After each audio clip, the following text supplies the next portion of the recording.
Hello, everyone, and welcome to Molehill Mountain, episode 216. What on earth is this on my desk? Ew. I don't know what that is. I hope it's a piece of raspberry and not like a result of me sneezing at some point. Anyway, hello, everyone. I hope you're well. I'm okay. I got complimented today. Someone said, looking good. So that was nice. I was doing farmer walks. Those are when you essentially just walk while holding weights. That's essentially it. You ever stub your toe?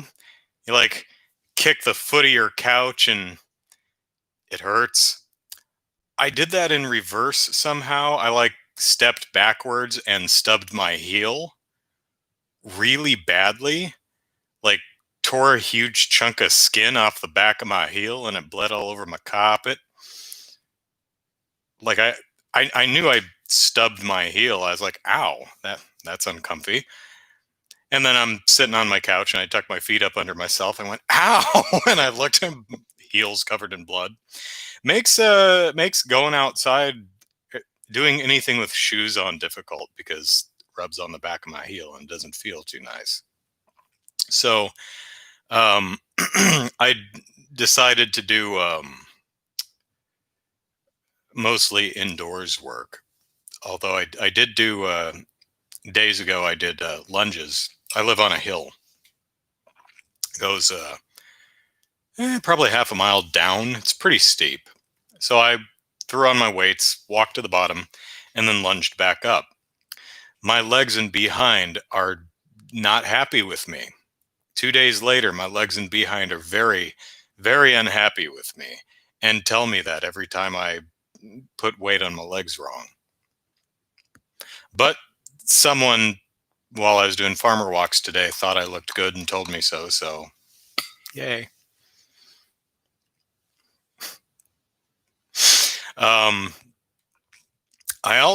I don't know how I did this. I don't know when I did this, but I must have dropped something heavy on my big toe because my nail split in half and half my toenail came off on the big toe of my right foot. Didn't bleed. It's just the nail was broken horizontally right across the toe. So that was weird. I didn't post pictures because it's really gross. So now that we've got that out of the way, I bought the ICO. I have no idea how that's pronounced. But I bought the PS3 collection, the one that has both Eco and Shadow of the Colossus on it. Picked that up for like probably $20 or less several years ago. Several years ago, I started playing Eco, and then I stopped playing it because it is bad. It's a bad game, and it should feel bad for how bad it is. And I was surprised because it's one of those games that generally gamers seem to be quite fond of. But I thought about going back to it again. And so I did. So I put it back on today, picked up where I left off, and fairly quickly decided that, yeah, this game is just genuinely bad and I don't want to play it. So I started Shadow of the Colossus instead. Now, there are elements of Eco that I really quite like. I like the exploration and puzzly aspects of the game. For those who don't know, you play a kid who is not wearing a helmet with horns on it, which is what I thought before I started playing the game, but a kid who actually has horns growing out of his head. I guess that factors into the plot at some point, but I didn't play far enough into the game to know. Almost everyone from your subscriptions is streaming. Oh, cool. And hello, MX. Real Bucky has two movies and one show that Bucky doesn't like, but are beloved. The Dark Knight. I agree with that. I saw Dark Knight in the theater and thought it was okay. I don't dislike it, but I wasn't particularly bowled over by it. I wasn't that impressed with Batman Begins either. And Dark Knight Rises, is that the third one? Couldn't even sit through it. I didn't have to sit through it. I think it was playing in a dentist's office or a doctor's office or something. And I saw the first 15 hours of it, which was probably only the first hour. I got to the part where where he was confronting Bane in the dark, however far into the movie that is. Didn't care for that movie. And then I was called into the office, or I was done with the visit and left, something like that. Let's see, Dark Knight, Do the Right Thing, never seen, and South Park. South Park, the show. Yeah, I like the movie South Park. I don't care for the show. Granted, I've not watched it in a long time. But back when it first, its first couple of seasons, I checked out several episodes, and it seemed to have a good to bad episode ratio of about 1-6, which isn't a high enough ratio for me to watch the show. I mean, the good episodes are good, but most of them I just didn't care for. So you and I are seeing pretty much eye to eye. I don't know who any of those people are, MX, but certainly interesting names. I mean, Lord Bung, Poodoot Stinkpants, and Andrew Eisen.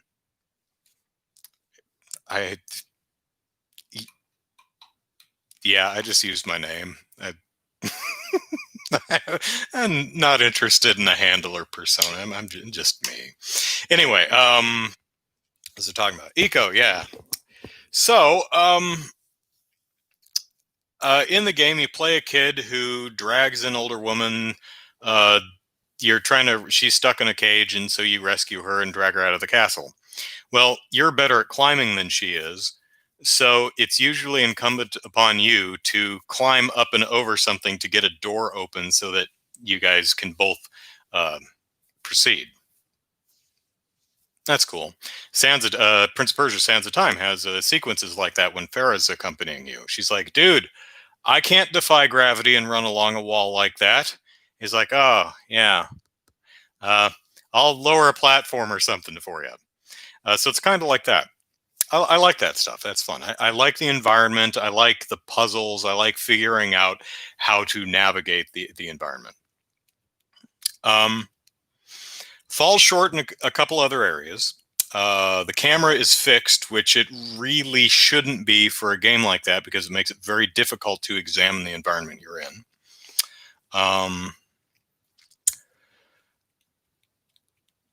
The relationship between the kid and Yorda, the older woman, probably should have been the other way around because it's kind of gross and infantilizing for a 12-year-old kid to be dragging a helpless grown woman around by the hand. It's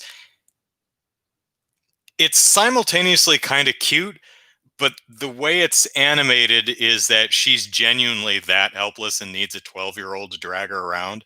It's weird. Really should have been the other way around, I think.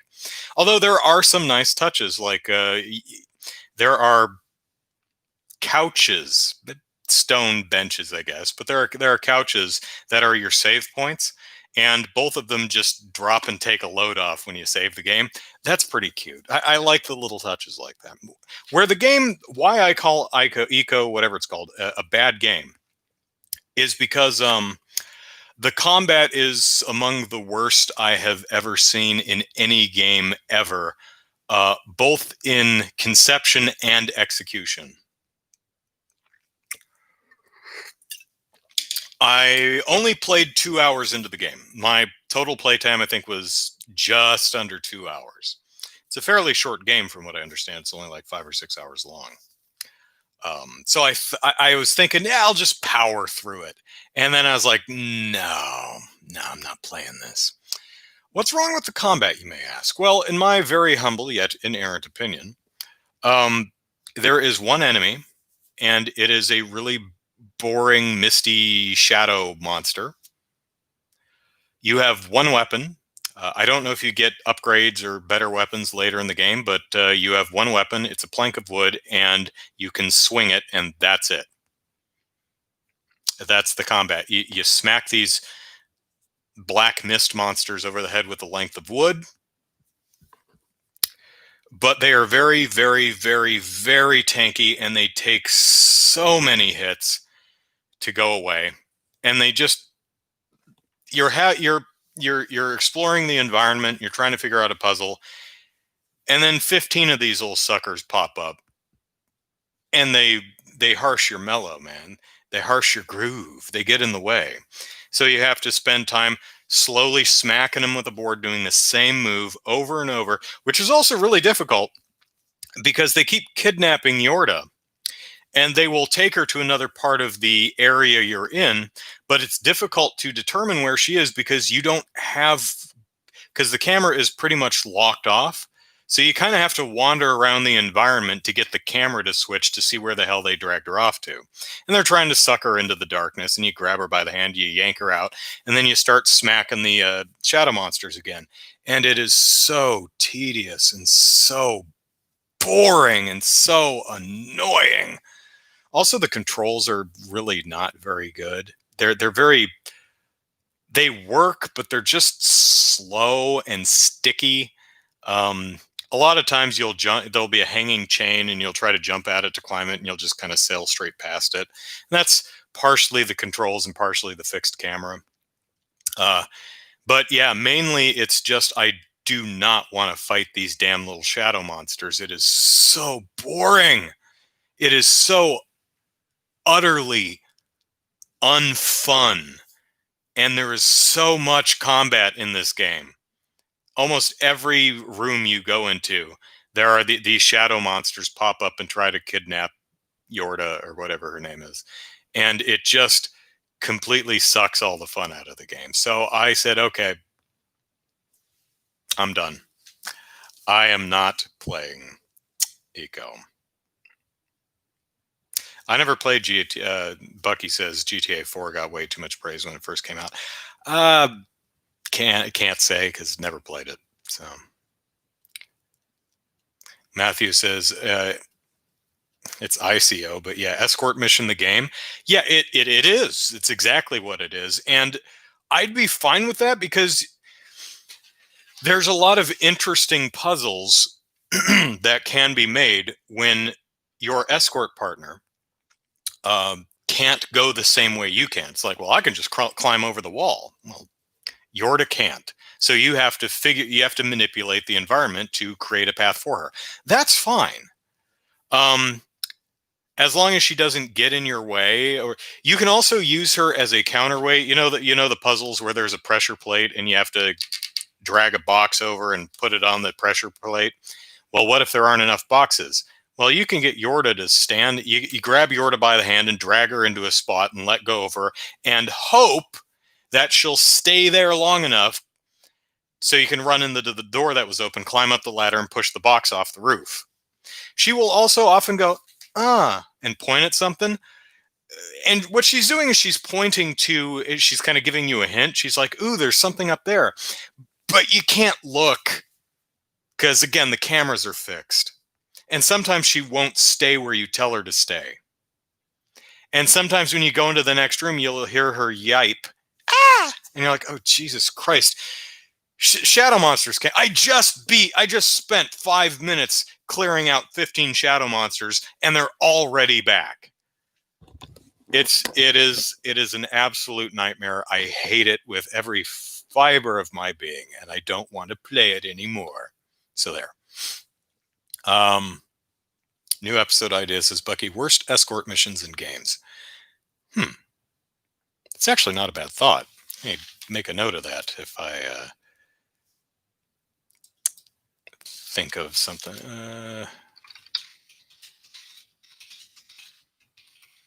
Like maybe best and worst. It's not a bad topic. I'll give that a think. Doo, doo, doo. So I stopped playing that, and I started Shadow of the Colossus, which I learned there is no way to exit out of ICO to get back to the main menu to start up Shadow of the Colossus. You actually have to go to the PS3 dashboard, quit the game, and restart it. There's no way to get out of the game. It's kind of like when you start GameCube mode on the Wii or Wii mode on the. Does the Wii U have that problem? I don't remember, but the Wii definitely. If you start in GameCube, there's really no way to exit out of it back to Wii. You have to shut the whole console off. That's kind of irritating. But anyway, I started Shadow of the Colossus. And this was a game that I've long really been interested in playing because I've always been a bit wary of it because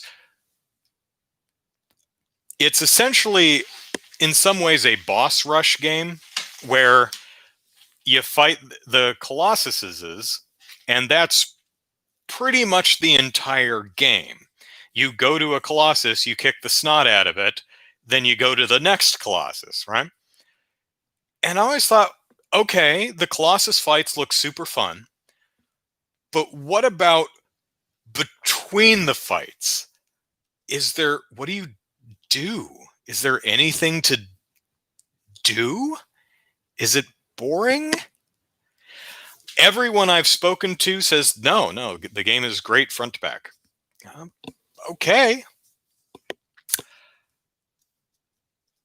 I don't like Shadow of the Colossus.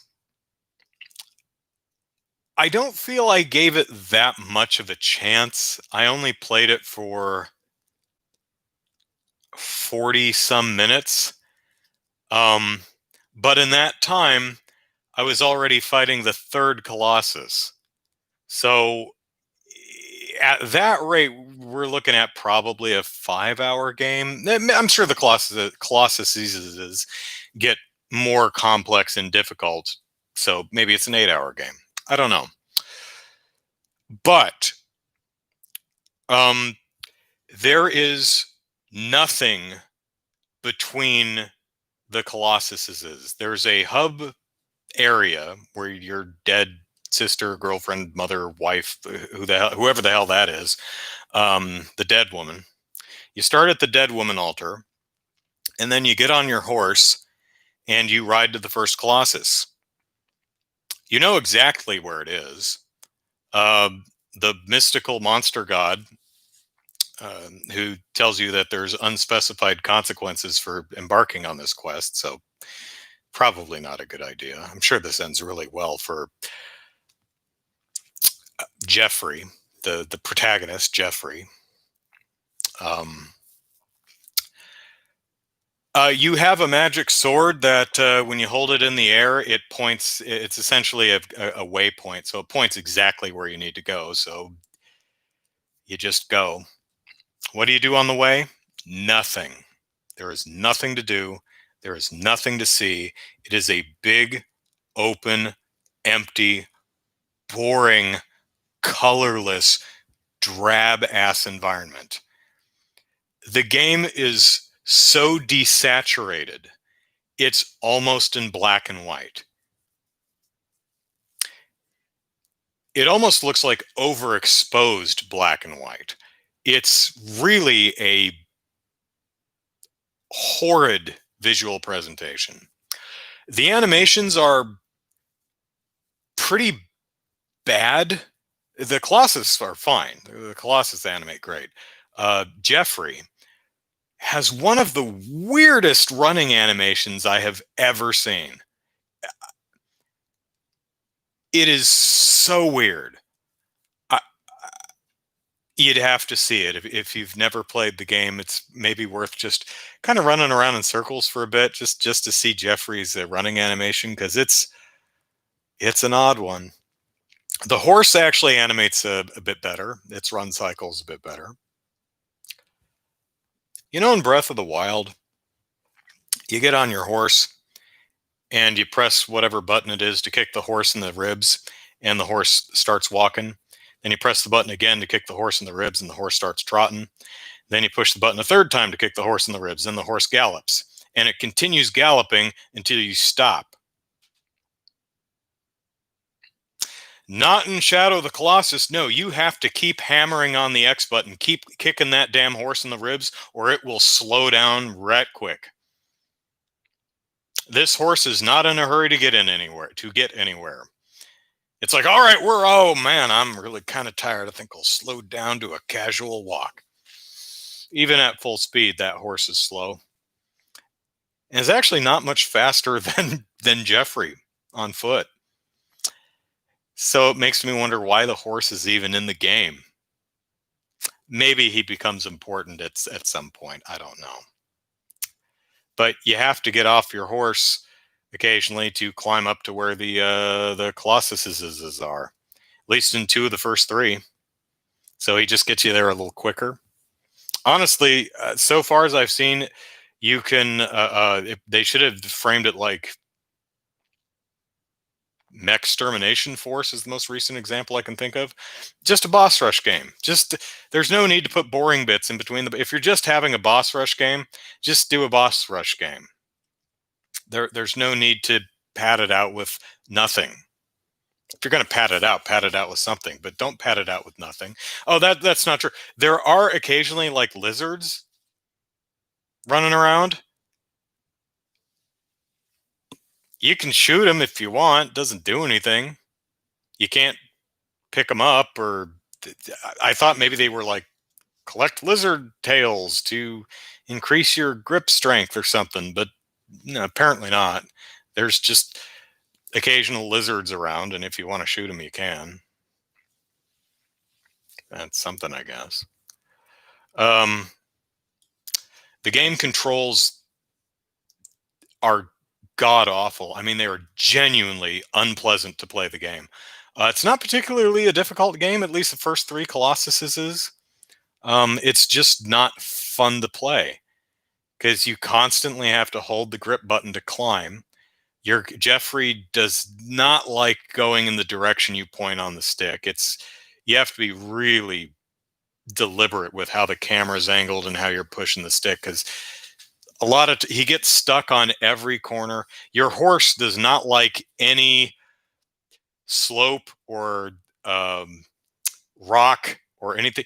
In fact, it is really genuinely terribly difficult to navigate your damn horse out of the dead woman shrine. I found it better to just run out on foot, and the horse follows you like a lost puppy, so he'll navigate out himself.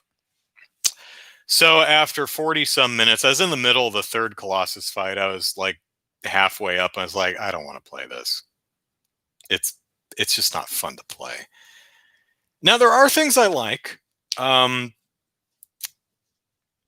like the Colossus designs. They are, at least the ones I saw, they are interesting and evocative and unique, while still feeling like they're all of the same kind. Although the 1st and the 3rd were both bipedal colossi with a club, so could have used a little bit more variety there. But they're essentially big moving puzzles. You have to figure out how to climb. Like the second one was pretty neat because there's no good way to get up on him that I saw, and I was circling around him, and then I noticed he's got little glowy bits on his feet. I'm like, oh, that's clever. So you shoot him in the foot with you wait for him to lift up his foot as he's walking. You shoot him in the foot and he falls down, and then you climb up and stab him in the ass. It's pretty cool. Or you can just hold your sword in the air and it will point exactly where the weak points are, completely eliminating any challenge at all. So, you could do that. I didn't because, I'd rather just kind of figure it out. So I really like the fact that the Colossus, again, at least the ones I saw, their eyes track you. So they're constantly looking at you. It's really neat. I like that touch. Um, but I don't like the game. I don't like it visually. I don't like it mechanically.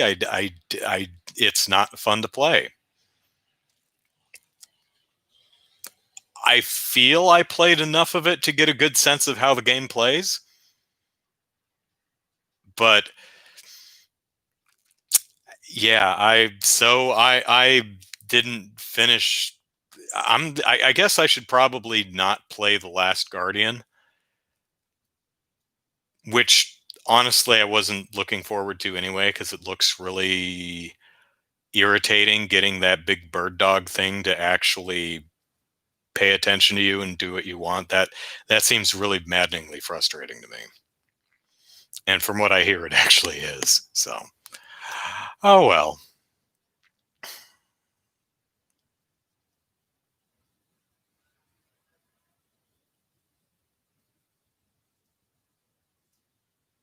Kaganeko-sama says the game, I'm guessing Colossus, Shadow of the Colossus, was going to be greater scale, but that was scrapped. So that's why there's just so much empty space.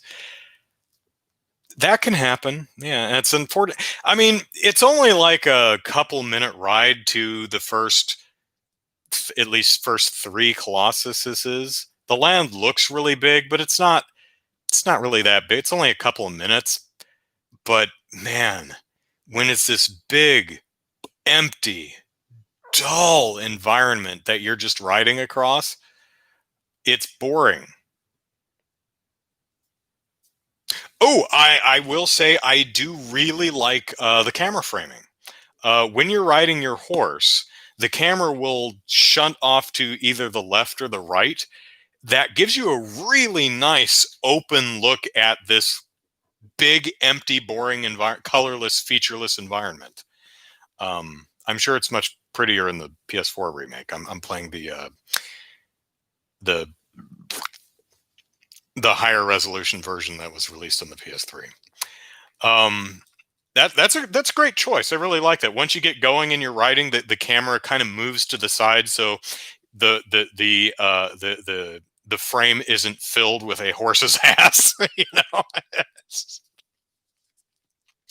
that was a good choice. I think that's really smart camera direction right there. But, whoo, man, that horse is just a pain in the ass to drive.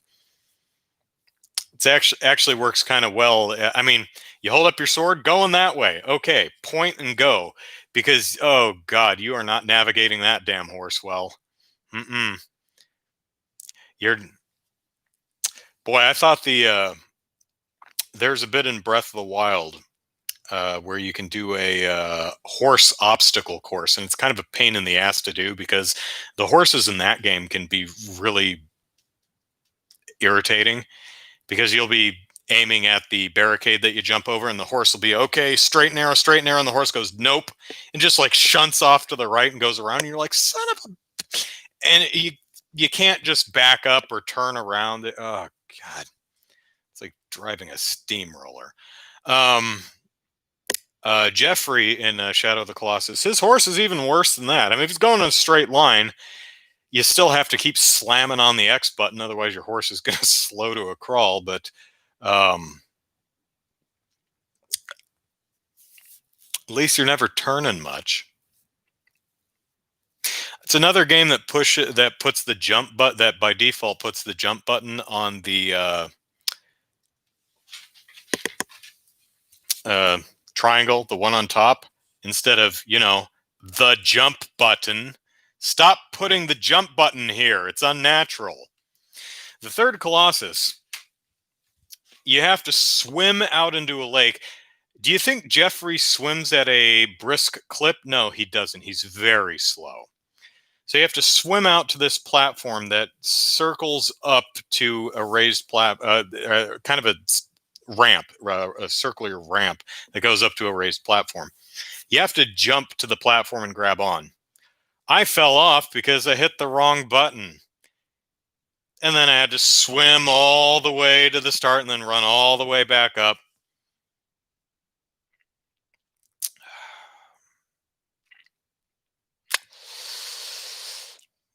The Colossuses are cool though, and I like the idea of them. I like the idea that each one is a puzzle that you have to figure out to climb them and stab them in their squishy bits. I just found it really not fun to play, and that bums me right the hell out.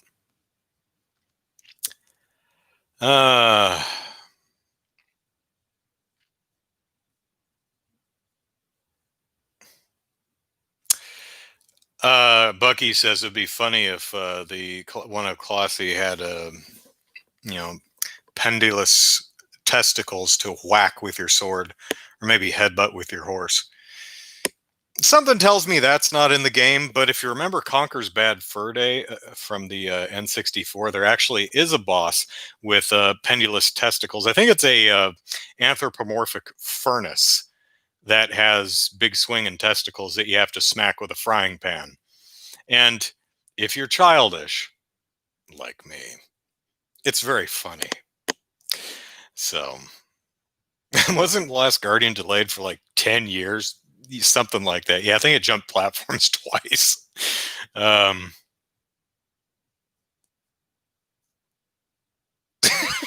Bucky says, then there are the horses in Red Dead Redemption 2. You run over a twig standing upright and you go flying. Yeah. I haven't played Red Dead 2. Red Dead 2 I own Red Dead Redemption. I might play that next. I've always wanted to play it. Red Dead 2, on the other hand, does not call to me at all. It looks really boring. Um, so another game I played this week, which I had started, I think, in the summer and then stopped because I didn't like it. Uncharted 3. Now, I have an interesting relationship with the Uncharted games. I played the first one. I didn't think it was very good. I didn't think it was necessarily bad, but I came off of the first Uncharted game genuinely surprised that it got a sequel because I didn't think it was very good as a game. I think the characters were fun, and I think that's mainly what people remember from that game. I mean, it's an okay Tomb Raider ripoff, and then Tomb Raider kind of ripped off Uncharted, which it really shouldn't have done. But it doesn't play very well. And I mean, everything it does just kind of adequately. Um, the combat, clambering around the environments. Uh, the characters are fun. The action set pieces are well staged and exciting. The environmental navigation is okay and works most of the time, but a lot of times Nathan will just kind of jump in a direction that you definitely were not pointing. You're like, all right, let's jump to that ledge, Nathan. And Nathan says, no, to death. Luckily, very forgiving checkpointing, so it's not that big a deal. But the combat is fine. Really, the only mechanical issue I had with the combat was enemies seem to take more shots than they really should. Like, they didn't seem to notice the first couple of shots, which made you wonder, am I even hitting them? Eh. I mean, I know Nathan takes the bullets until the cows come home, but he's the protagonist. It's his privilege. Um, really, the biggest problem was combat wise was you always knew when combat was going to happen because you'd approach this big square room with a bunch of chest high walls, and you're like, oh, wave of enemies going to come in here as soon as I step foot in here. Yeah, here they come. So it was never a surprise when enemies showed up. But the biggest problem was the combat encounters would just refresh the enemies to the point where you're like, oh my God, how many waves of enemies is there going to be? Am I supposed to stay here and fight? Or am I supposed to push through and leave? You genuinely weren't sure. You're like, is something broken? How many waves of bad guys are coming? But overall, yeah, I thought the game was fairly mediocre. But I purchased or got as a present, I don't remember, the 2-pack of Uncharted 1 and 2. So I went ahead and played Uncharted 2, and thought it was pretty darn good. I think Uncharted 2 is genuinely really good. Keeps the same great character work and big bombastic set pieces. Uh, the controls are a ton better. The navigation, the environmental navigation is much more interesting and fun. The the combat encounters are much more varied, with much more, with many more unique and different arenas to combat bad guys in. It doesn't have the problem with just wave after wave of enemies coming in. The game did, to me at least, overstay its welcome by maybe an hour. Like, it's maybe an hour too long. I was in the last stretch and just kind of ready for it to be done. But overall, I thought Uncharted 2 was quite good. So well done, Naughty Dog, I think. I think. It's Naughty Dog, right? I think so. I don't have it laying on the floor, so I can't read it. Someone tell me if it's Naughty Dog. Is it Sucker Punch? No, it's Naughty Dog, right? Yeah, Naughty Dog. So I over the summer I started Uncharted 3. I played I think like I put in like 8 or 9 hours, and I was like, the game is terrible. It's genuinely really, really bad. And after 8 or 9 hours, I was on like chapter 9 or something. I was thinking, I've got to be close to the end, right? These aren't typically really long games. I feel like I'm close to the end. So I looked up on GameFAQs to see if it was like, what is it, 12 chapters? Yeah, I can push through to the end. No, there's like 22 chapters. I wasn't even halfway through. And I hadn't been playing for 9 hours. I'd been playing for 3.5 or something, less than 4.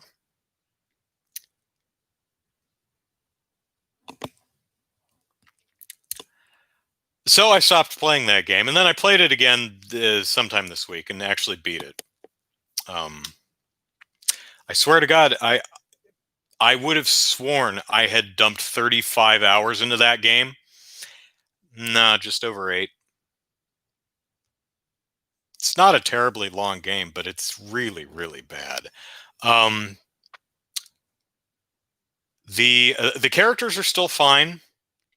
The characters are still fun. The interactions are fun. It's got some nice, exciting set pieces.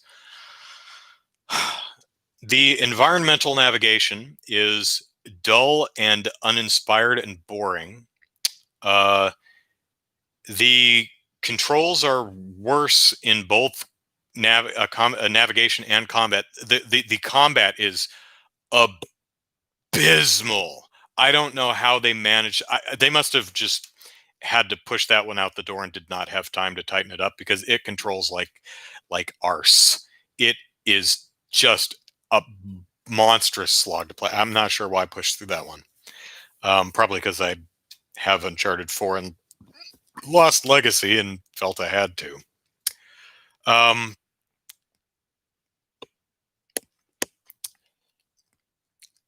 the enemies are bullet sponges. They don't seem to react to being shot until they die. Um, there's a couple armored enemies that cannot be defeated unless you have the right. There's one I'm thinking of at the boat. That the trick to that encounter is you just have to kind of run around until another enemy with a grenade launcher shows up, so you can kill him, take the grenade launcher, and then use it on the armored enemy. That's not good design, because I think the game's broken. There are several sequences in the game that are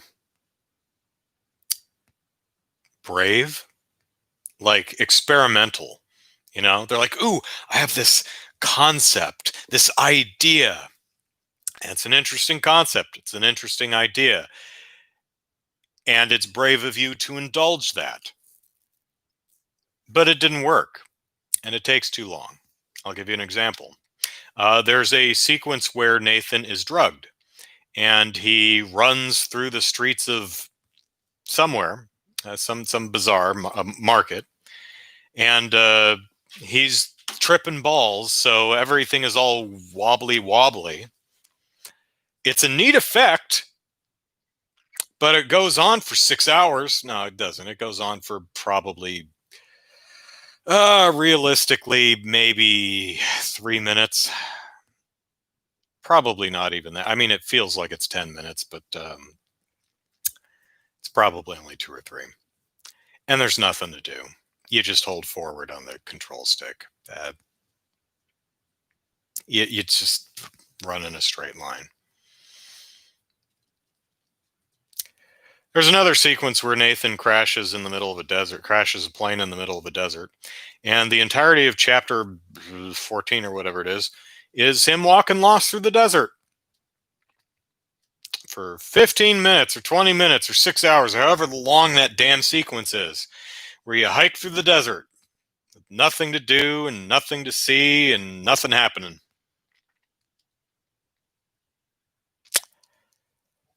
It's an interesting creative choice, but it's boring as hell. The game is chock full of stuff like that. It added an interesting combat mechanic, or fisticuffs mechanic. That works exactly how, what was I playing recently that works exactly the same way? Streets of, no, not, Sleeping Dogs. Also, Batman Arkham games. You have a punch button, you have a grapple button, and you have a counter button. Actual same buttons too. The square button is the punch button, the triangle button is the counter button, and the circle button is the grab button. Same layout, works exactly the same, but it feels very bad. It's slow, it's clunky, it's imprecise, and it doesn't feel impactful, which makes it really boring and not fun to play.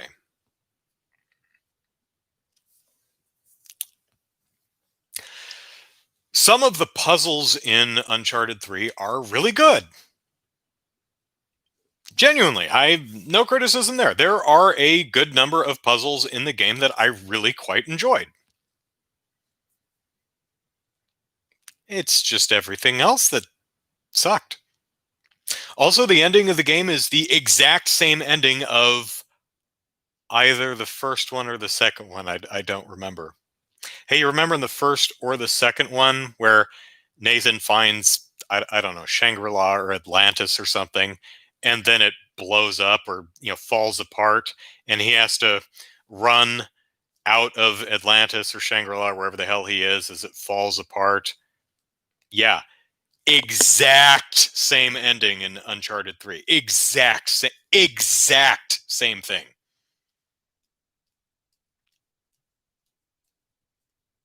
Uncharted 3 is a bad game, and it should feel bad for being so bad. Now, Eco and Shadow of the Colossus, I understand, are quite beloved games. I don't think Uncharted 3 was that well received broadly. I don't think people dislike it as much as I do, but I don't think anyone is going to be doing a double take. What? Hearing that I didn't like the game like they will. It's like, oh my God, you didn't like who doesn't like Shadow of the Colossus?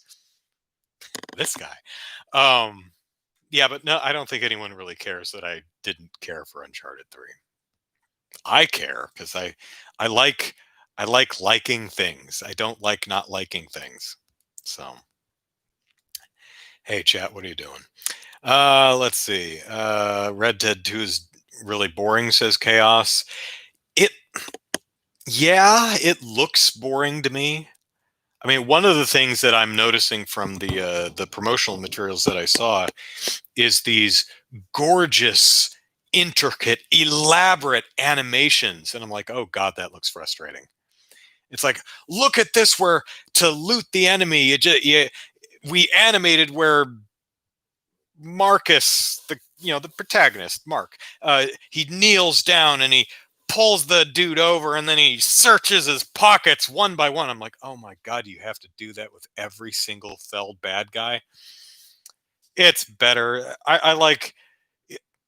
It's not realistic, but you know how in Last of Us, how Ellie or Pete. Joel, that's his name. You know how when they gather items, they just kind of reach out and grab.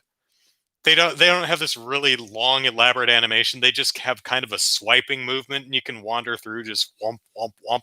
Link does the same thing in Breath of the Wild. You stand over a pile of bokoblin bits, and you just hammer on the A button. You go boom boom boom boom boom, and just pick it all up. It's great. Same thing. That's oh my god, that looks so frustrating in Red Dead 2. I It's funny because I genuinely appreciate the lavish animations, but on the other hand, I'm like, oh my god, that looks so tedious to play.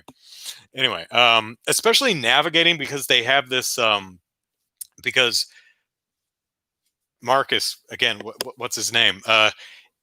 He won't just immediately flip around when you jam the control stick in the other direction. He has to shift weight onto the other foot and then turn and do this, which makes it really difficult. It looks to navigate like a small cabin or something. Like you're constantly getting hung up on the edges of tables and chairs and stuff. And oh god, it looks tedious. Anyway, I appreciate the effort and attention to detail that they go into those games, especially like, skinning the animal. I'm gonna, slice here, here, here, and rip the thing off and crunch it down, roll it up and put it on. I'm like, oh my god, it's pretty great the first time, but I don't just skip it, please. Let's see. Kaganeko Sama says one of the creators of Uncharted said that Nathan doesn't really get hurt, and the red on the screen is a luck meter, and if it gets too red, he finally gets you. I heard that. That's if you're worried about that kind of a thing. The suspension of disbelief. That if that works for you, great. He's not really getting shot. He's just that's just his luck getting running out. Sure, but I don't care. I really genuinely don't care. But that's a creative explanation. I remember that. I do like that. Bucky says open world games might be my favorite genre, but some people think they're boring. Well, let me read the rest of your comment. I know it's because a lot of them are big empty worlds. What can we do as technology improves to fix the emptiness? It really depends on what the intention of the game is. For example, something that we were talking about last week. I think it's Drive Club. That's a big open world game. The thing has the whole country for you to drive across. Also, stuff like Euro Truck Simulator or any of those trucking games. Big open, mostly empty areas because the focus of the game is actually the movement, the traveling, the driving, right? So it doesn't matter that there aren't attractions, on the side of the biggest ball of twine in Minnesota or whatever for you to go see, because that's not the point of the game. So open worlds need to be as big as they need to be. Oh, another interesting example is Microsoft Flight Simulator. Doesn't get much. That's as open world emphasis on the world as you can get, and most places there's just nothing there, because it's just you're over the ocean or the ice sheets in Antarctica or the fairly, unless you're in a city or something, most places are just trees and dirt, but the point of the game is to fly around, and so that doesn't matter that there's no specific points of interest every 10 feet. However, when you have a game like an action adventure game like Legend of Zelda, and you're on foot, and the point of the game is to do stuff, go on quests, adventures, solve puzzles, talk to peoples and solve their problems and find objects. If you're just running across a big ass empty field with nothing in it, it's boring.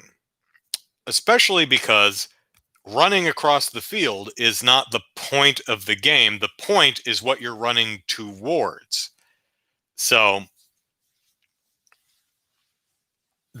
so it really depends on what the focus and object of the open world game is.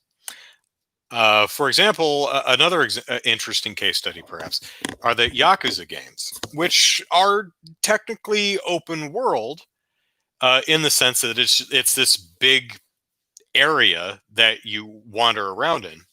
But the Kamurocho, although many of the games have at least two cities in them, but Kamurocho, it's only like 8, 10 blocks, maybe. It's much smaller than most open world games you'd think of, like most of the game, like the GTA games or the Ubisoft games.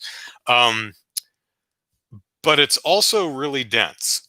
I've talked about this before. It's I love the Yakuza games. If I ranked my favorite franchises, that would probably be top three.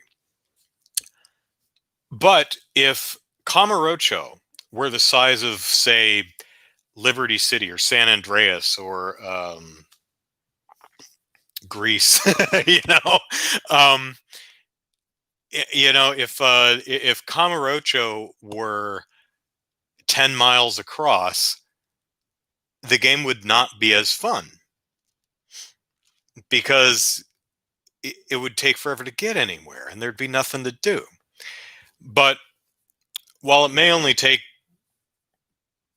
90 seconds or 2 minutes to run from one corner of Kamurocho to the other, you've passed about 15 different things to do. There are there's a car alarm. There are shops to shop at, eateries to eat at. There's clubs to go clubbing in. There's arcades to arcade in. Um, there's batting cages. There's the karaoke. There's the some of them have the golf mini game. Uh, Depending on which game you're playing, there might be RC car racing. There might an underground fight club. You're almost certainly going to pass someone on the street who has a side quest for you. You'll probably be accosted by hooligans, and fighting is always fun because you can hit them over the head with a traffic cone. um, but if if you were like just running for 2 minutes, across the streets of Kamurocho and didn't encounter any of that because it was just that much space between points of interest, the pacing would be all wrong and it would be really boring. So I like open world games too, but I hope you can't hear the car alarm outside. I can hear it and it irritates me. It irritates me greatly. Um, yeah, I like open world games too, but they sometimes they can fall into the trap of being larger than they should be. Like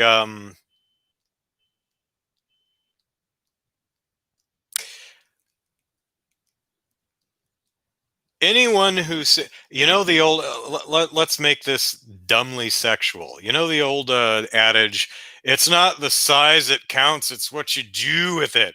There's truth to that, but size does matter. I mean, there's a minimum size requirement, but there is also too big. I have it on good authority.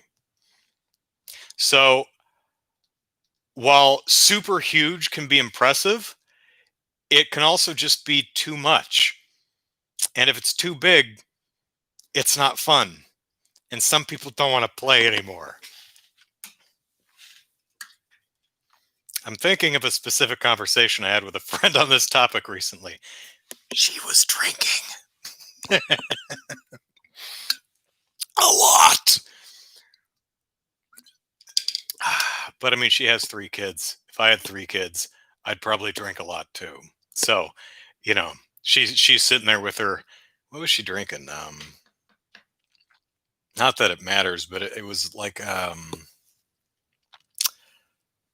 forget. It was Gin mixed with something else, some weird carbonated water, seltzer. It wasn't seltzer water. It doesn't matter. But yeah, yeah. If you drink a lot and it's because you have three obnoxious children, stay safe. But I understand. Ugh, kids. Anyway, let's see. Okay, so yeah, everyone was confirming that Uncharted is indeed Naughty Dog. Let's see. Chaos is mentioned. Oh, speaking of Uncharted 3, I did something that I don't recall ever really doing in any other game. By about chapter 16, I remember where I was. I was in the boat that turns on its side. It hadn't turned on its side yet, but I was in like the ballroom. There's a big fight in there, and I'm hiding behind boxes on the floor. And there's like three sniper dudes up on the balcony, or not snipers. One of them had a damn grenade launcher, which meant that I had to, using the crappy controls, peek out, find him really quick, sight him, and shoot him, and then which is tough with those crappy controls. And at that point, I was like, you know what? I went into the options menu and I dropped the difficulty to very easy, and I just stood in the middle of the room, taking grenades to the face and just shot them because I'm so over this. I dropped it to very easy just so I could get through the game faster because I did not want to play it anymore. That may be what I do from now on. It's like, if really I should just stop playing games and not having fun with it. I mean, I really did not like Uncharted 3. I should have just stopped playing it. Maybe just read a recap of the story or just not bothered. I don't know. I don't know why I do this to myself.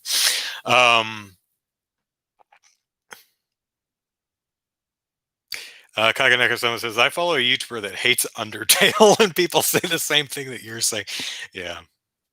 Bucky says Arthur Morgan. Beast says Arthur. Oh, is that the protagonist of Red Dead 2? It's not Marcus? I knew it wasn't Marcus. I was just picking an Arthur Morgan. That sounds right. Yeah.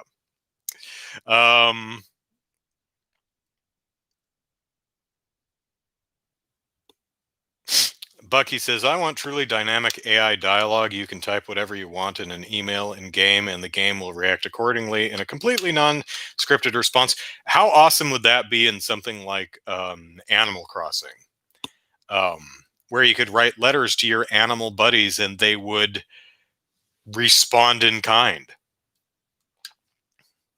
The technology is there to an extent, because there are some sites where you can have conversations with bots to some are more convincing than others, but that's it's an interesting thought. I mean, it wouldn't be appropriate for every game, but just off the top of my head, that could really be a great addition to something like Animal Crossing. Bucky says, you probably shouldn't have kids. Don't have them, Andrew, ever. Um, yeah,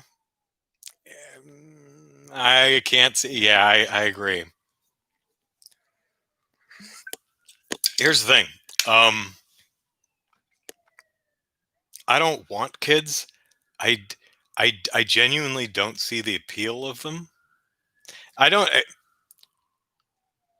It's kind of like anyone who likes uh, the prequel, the Star Wars prequel trilogy. I'm fine with that. If you're like, oh man, Star Wars episodes 1, 2, and 3, I love those movies. I'm like, really? Huh. All right, cool. Glad you get enjoyment out of them. That's kind of my view on kids. I don't like them. I've seen them. I don't own them, but I've seen them. I don't like them. I don't want to own them. Don't want to watch them again. I, occasionally I see clips or something, and I'm like, no, yeah. Mm. It's like, how awful would it be if you had kids and you didn't like them?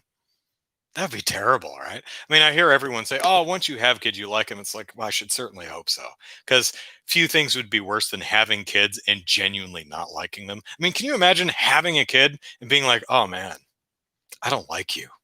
You just You suck. You have kids? Yeah, yeah. Oh, tell me about them. They're terrible. I don't like them at all. So yeah, I'm 40. I'm single. So yeah, probably not going to have kids. I think that's also the 40, single, and pandemic. So yeah, probably not having kids anytime soon. So I don't think we have to worry about that. Beast says Uncharted 4 is real good. Ah, cool. Because I think I got it with the PS4. I think it was a pack in when I bought the PS4. Um, so, Kaganeko-sama says, I'm worried about Cyberpunk because in the trailers the game feels so full, but I know when I play it will feel so empty. Um, Lindy says, instead of kids, get a cat.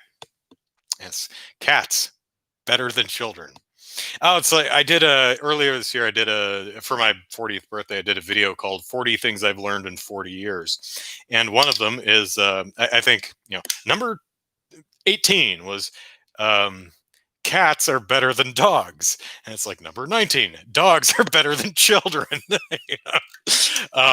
So yeah, I'm a cat person more than a dog person, but I'd prefer either over over over chillins. Can't say I care for them. As far as Cyberpunk goes, I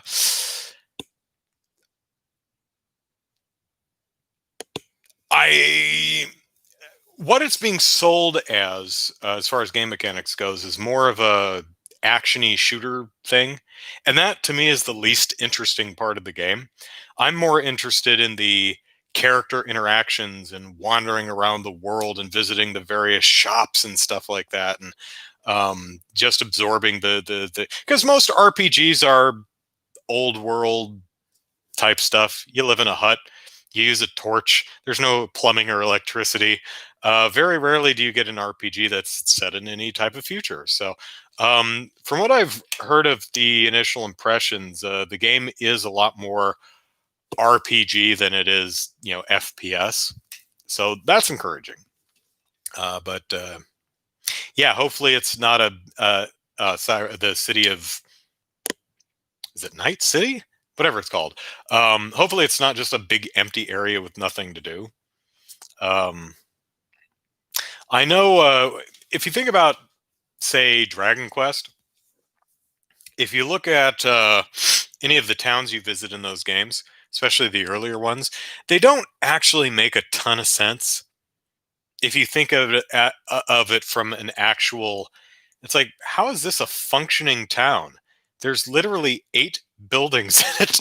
How does this even work? But it's exactly the size it needs to be. It's more of a representation of a town than it is a literal exact town. And I think a lot of times, again, depending on the intention of the game, you have to do it that way. Otherwise, you've got too much space and too little to do in it. So Cyberpunk comes out this week, I think. So we'll see how well they handle that. James says, "Hello, James." Says the most. Oh, shoot! It's after 8. Man, I've been complaining about Uncharted 3 that long. Wow. The most appealing idea of having kids would be to share my favorite video games with them to vicariously relive nostalgia. Hmm. I don't like to share. Yeah, I mean, show off, sure. It's like, now look, chillins, these are awesome games. Can I play? No. It's get a job, get your own TV and Nintendo or whatever. So, some of you might be wondering, hey, Andrew, when are you getting the new PC? Well, I've been working on it, and I've made some progress. Would you like to see what I have so far? I've got a hard drive. That's all I've got so far. Yay. Um, there are like 8 major pieces you need for a fully functioning PC. Um, and a hard drive is one of them. And I have it. The rest, I have everything but the CPU at least ordered. Um, so I have one component. I have 6 more that I've ordered.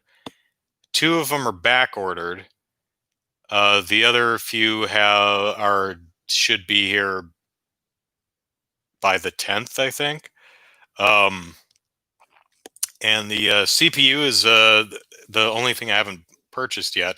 The one I want is perpetually out of stock or overpriced. Um, like I could buy it right now for like $210, but that's way over MSRP. So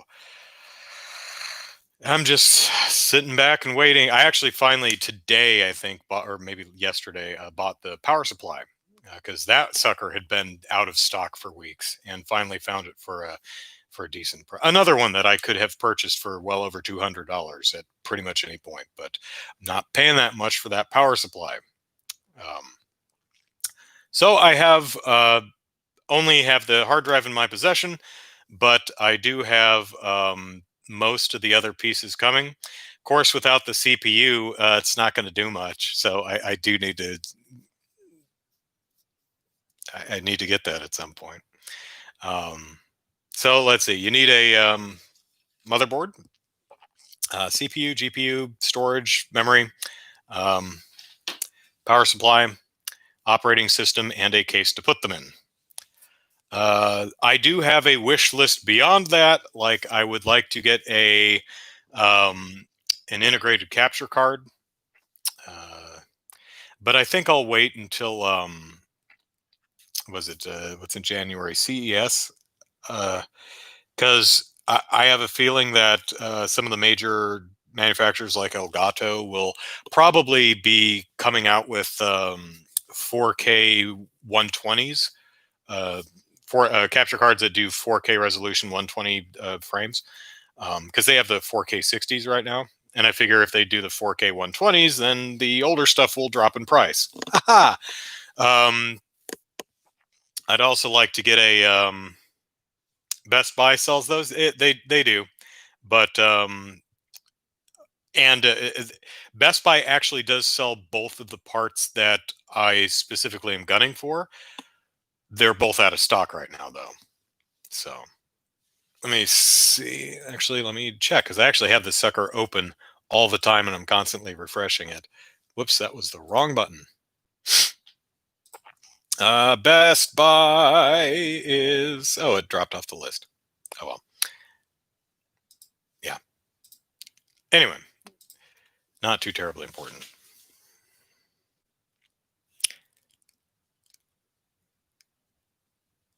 Yeah, I can go to Best Buy, but I can also check their site to see if they have it in stock, and they deliver everything anyway. I mean, I could always do curbside pickup if they were that stingy about it, but I haven't seen that being the case yet. But so hopefully sometime. Oh, what else do I want? I need to get again, something I'll get later, but I need to get a disk drive tray.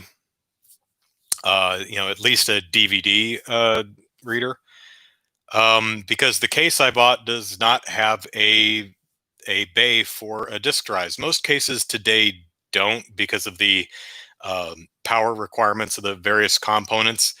Disk drive trays just take up too much space and get in the way of the air circulation. So, and I mean, even like the operating system, Windows doesn't come on a disk anymore; it comes on a flash drive.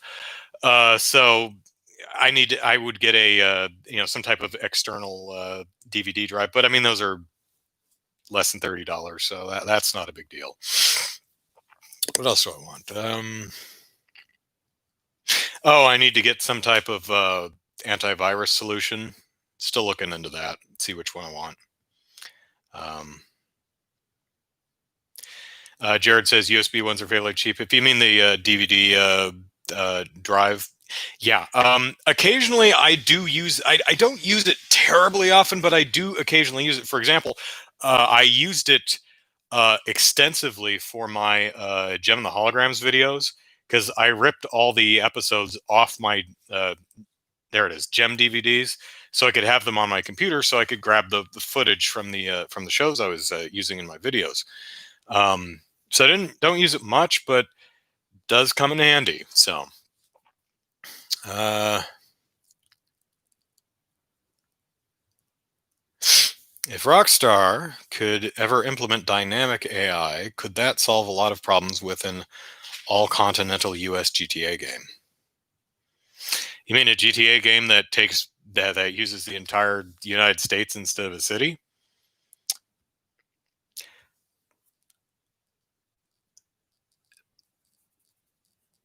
I mean, at least the way GTA currently works, I don't see much reason to model all of the United States. It would seem like, okay, we're going from Liberty City to New Donk City or wherever the hell we're going, and it just does a cutscene while you fly or take a train or something. There's no reason to make you get in a car and literally drive halfway across the country to do something. To me, that would be very dull, but maybe they'd have a different intention for the game and do something like that. I don't know. Yeah. What else do I want to talk about tonight? Because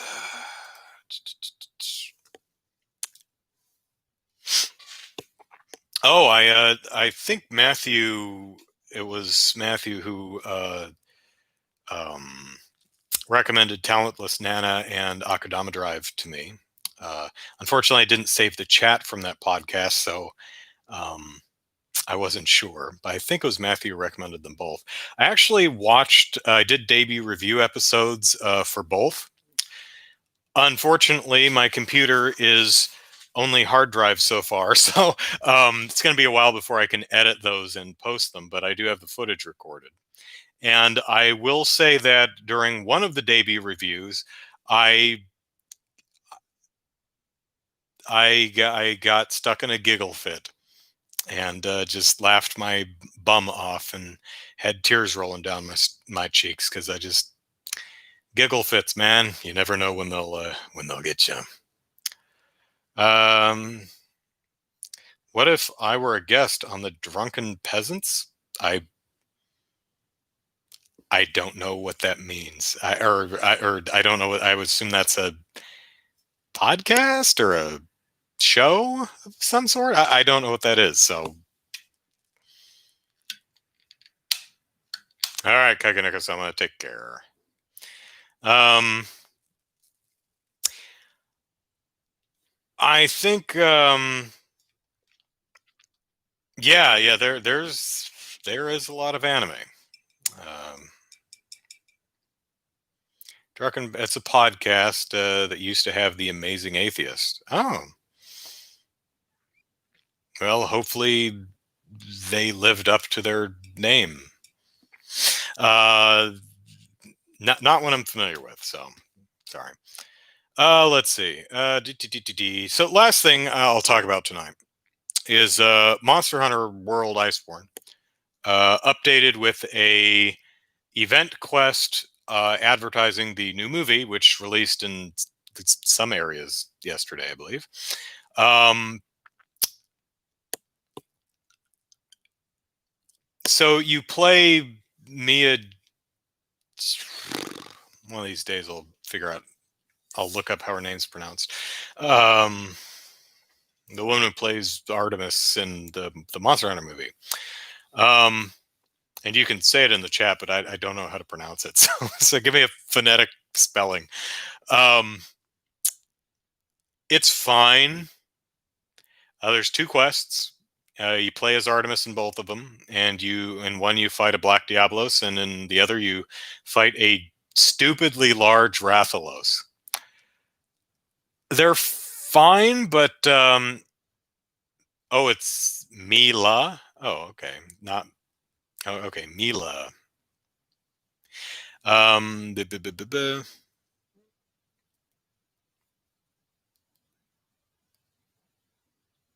um, it's too easy. And I know it's too easy because I'm an average at best Monster Hunter player. I can play Monster Hunter. I can I can beat monsters, but I'm not super good. I don't I don't I don't like do world record. Oh, I'm gonna beat Runer Nergigante in 8 minutes using only a fish. Naked. No, I don't do that. But I beat both quests with dual blades, a weapon that I've never played before, um, in under 10 minutes, which tells me that these are really easy quests. Which, yeah, I mean, it makes sense. They probably want it to be as if they're advertising a movie, they want it to be as accessible as possible. And it also makes sense that the armor set you get is kind of not great. It's it's definitely not an end game set. It's an early game set. So if you're new to Monster Hunter World Iceborne, yeah, go ahead and play the movie tie-ins, and you'll get a decent armor set for early game. It's not great. It's got some okay skills on it. I mean, it's got let's see, it's got a lot of health and um, anti blight and stun resistance on it, but it's certainly not a hit monsters really hard set. It's got almost no slottage. Its slottage is terrible. It's not particularly. I think its base defense is 140. The end game, by comparison, the end game equipment like the Fatalis set, I think is 180. Or yeah, I think yeah, per piece.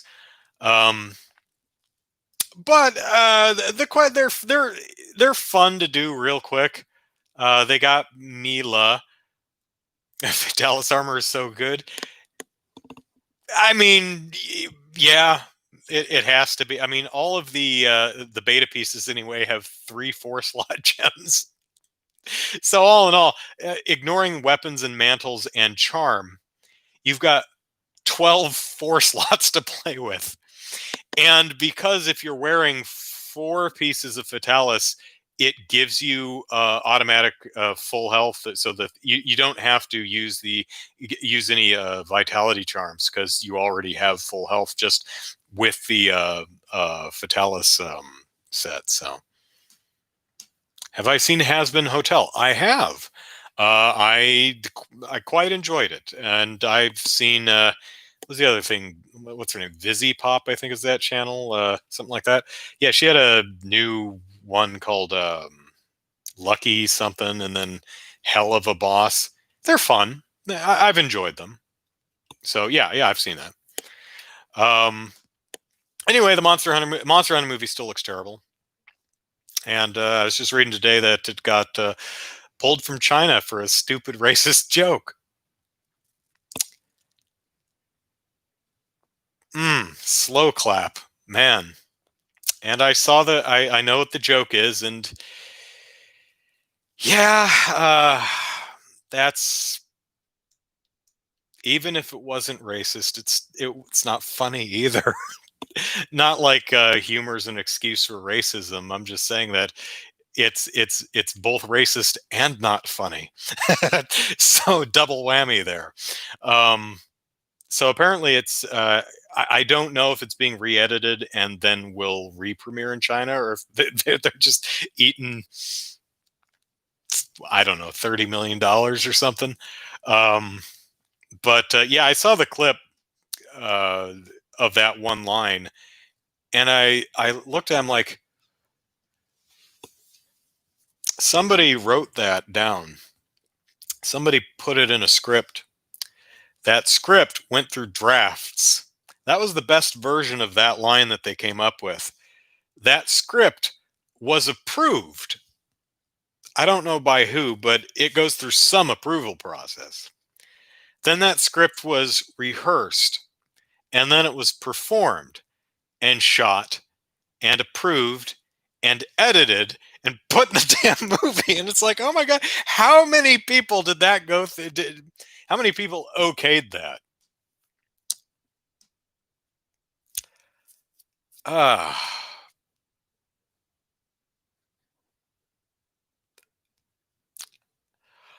I will. I'm willing to give the creative team and all involved the benefit of the doubt and say that they were genuinely unaware of the racist origins of that particular phrasing for that joke. It's possible, and I believe it was. Uh, I have no problem believing that it was not intended to be racist or discriminatory in any way. But again, even then, it's still not funny and just genuinely really stupid. So, uh,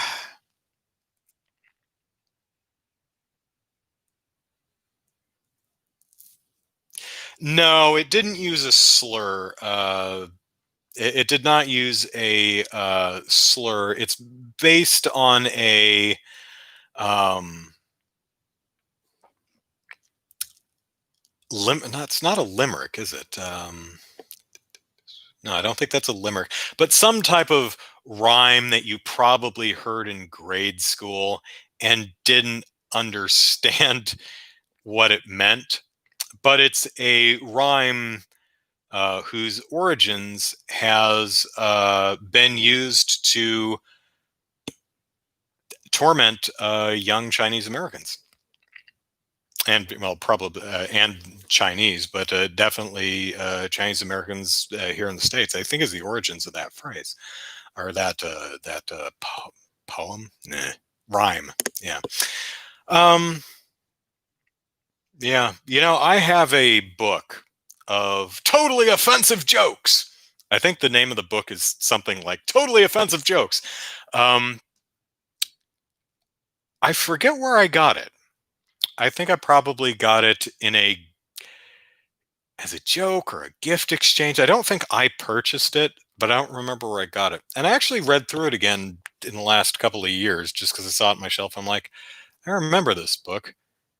And I read through it, or I looked at the book and I said, I only remember like two or three jokes. And they're definitely racist, but at least they are jokes and they have a setup and a racist though they are, they do have a structure, a setup, and a punchline. And there was some thought put into the construction of the joke. And I can at least appreciate that element. What I found particularly interesting going back and reading through that book, though, is that those two or three jokes that I remembered were literally the only two or three jokes in the book worth remembering because the rest of them are just racist and not at all funny. So, uh, yes, free kill. That's exactly what it is. Um, and the interesting thing, the clip I've seen is only like the 10 seconds. It's literally that line, the two characters talking to each other. And I sat there and I thought, I can't imagine any context in which this would make any sense or be funny. So, yeah, I imagine people are saying it was blown out of proportion, but I imagine most of the people who are saying most of the people saying it's blown out of proportion are people who have never been on the receiving end of racism that matters.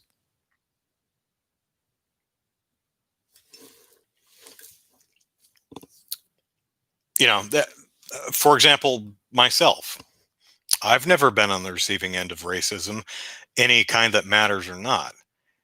You know, I'm a straight white dude. You can't be racist towards me. It doesn't work. You know, I have all the privilege, except wealth. What are you going to do? Call me a honky? Well, that'll ruin the day. you know. Um, but there's more to it than just the specific line. There's from what I've read, and I can only take certain people's words for this because I don't read Chinese, nor would I understand it if I could read it. But apparently, the combination of the line itself and the way the Chinese subtitles are translated added another level of offense to it. So, um, yeah. So all in all, not a great look. Now, is that worth pulling the sucker from Chinese theaters? I don't know. I haven't seen it in context, and I'm also not a Chinese person who lives in China, so I really don't have the life experience or context to really weigh in on that one way or the other. I'm not in a position to say, well, that is or is not offensive. Uh, it's not aimed at me. so, uh, about the best I could do is understand why someone would be offended by it. I can, at the very least, appreciate that it's a crap line. um, I also saw that some folk were review bombing the video game in response to this line in the movie, which it's dumb. Like, I mean, feel free to make your opinion known, but I don't. How do I want to word this? I do not begrudge anybody from using platforms available to them to make their opinion on this particular line in the movie known. But it does not make sense to me, nor do I think it fair to many different parties to give the video game a 1-star review or a 0-star review or whatever it is when you have an issue with an aspect of the movie. That, to me, seems to be the wrong way to go about that. Not going to lose sleep over it, but, it's kind of like I don't like this one person who worked on a video game because they called me a dork on Twitter, so I'm going to review bomb a video game made by the company that they work for or worked 4 or 5 years ago or something. Yeah, some weird tenuous thing like that. It's just, I don't care for that.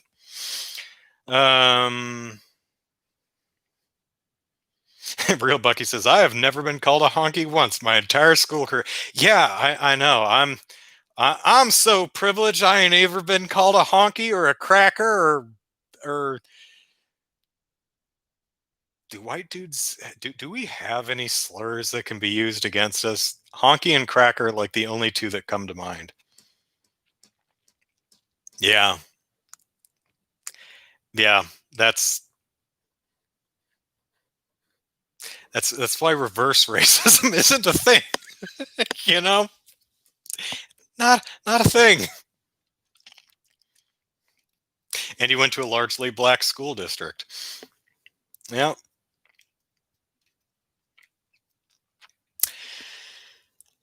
Yeah, let me think. No, I think trying to think.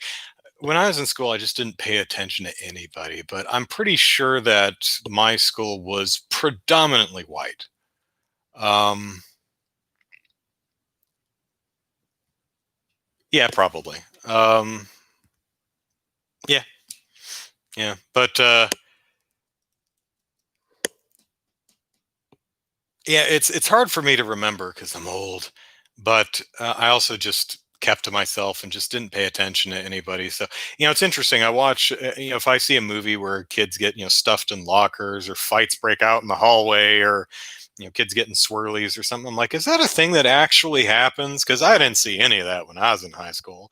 But then again, I probably wouldn't have, because one, I didn't do stuff like that. Two, I wouldn't hang out with people who did. And three, well, I guess three, I wasn't on the receiving end of any of it. And four, I just was not a very social person. I've never been a very social person. So, it's interesting. I wonder if that stuff did happen and I just wasn't around to see it or wasn't paying attention, or if that's more played up for movies. Because I do recall thinking that movies where characters go to a dance club in movies and they dance by essentially grinding their hips into each other. Like one person will grind their butt into the lap of another person. I'm like, okay, that's just a movie thing. Then I went to a club. Nope, that's actually how many people dance at clubs like that. I was surprised. I thought that was just a movie thing. Nope. Nope, the butt lap grind dance thing, tis actually a thing that people do, at least in the club I went to.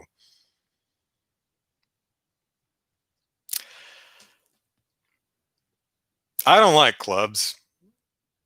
I can dance, but I don't like to. Like, I need choreography. Like, if I'm doing a musical number or something and there's choreography, it's fine. I'll do that. But I don't just like make it up as I go along. I don't enjoy getting on the dance floor and boogieing. It's not my thing. It's also dark. It's also loud. You can't talk to anybody. I like talking to people, as you can tell, because I sit here rambling on a podcast for an hour and a half. Um, you have to literally shout in people's ears for them to hear you. I remember talking to some woman at the club. She thought I was flirting with her. I was not, but decent assumption.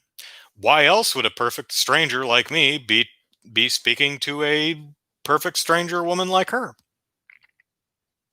What the hell else could I be asking her or be saying to her?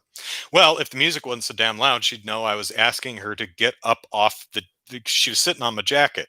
I wanted my jacket. She was sitting on my jacket. I asked her if she could stand up real quick so I could get my jacket. And she was like, she clearly could not hear me at all, but she was doing the lidded look up at me and the cocked eyebrow and the smile and the nodding at me. Yeah, whatever. I don't know what the hell you're saying, but yeah. I'm like, oh my God, no, I'm not flirting with you. Lovely person though you are. Please get your butt off my jacket. It was an interesting evening out. I remember the friend who invited me, Crystal. I'll never forget her asking me. She looked at me dead seriously, and she shouted in my ear so that I could hear her. But she said, "Do you think anyone would mind if I took my top off?" It's an interesting question. I thought about it, and I screamed back in her ear, "No, honestly, no, no. I think you may make some people jealous, but by and large, no. I genuinely don't think anyone would mind if you took your top off. Just my gut feeling, but yeah. I don't think many would be too put out. Now, to be clear, she just meant take it. She was still wearing like a sports bra or something. She just meant her the shirt she was wearing over her sports bra. And it was hot in there, and she was a dancing fool. And by dance, I mean rubbing her butt in weird people's laps. But I mean, hey, that's apparently how people dance at clubs, just like in the movies. Next thing you know, I'll see like a gas station explode, and someone in sunglasses and a trench coat slowly walking away from the explosion without looking, I'll be like, I'll be damned, people actually do that. Huh.